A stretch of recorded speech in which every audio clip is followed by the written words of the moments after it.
How to use virtual desktops in Windows 11. A virtual desktop is a computer which is operated in the cloud through an internet connection.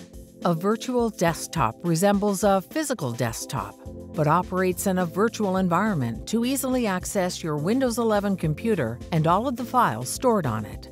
You can create virtual desktops in Windows 11 to organize different desktop activities, such as personal tasks, internet searches, or viewing media. In Windows 11, select the Task View icon to view open applications. Alternately, press the Windows and Tab keys to view open applications.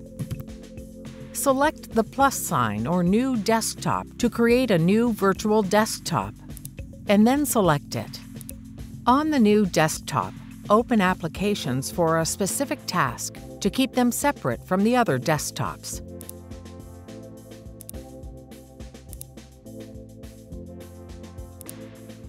Select the Task View icon again to view the open desktops. Hover over each desktop to view the open applications, and then select the desktop you want. Change Windows settings to quickly switch between Windows applications on multiple desktops. Select Start, and then select Settings. Type Multitasking Settings,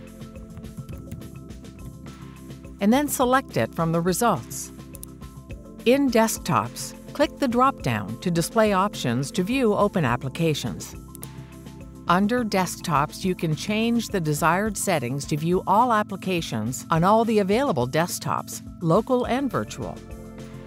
If you want to view all open applications on the taskbar, click the On All Desktops drop-down. You can now choose to view open applications for all your available desktops, local and virtual. Or you can choose to only view open applications on the desktop you are using.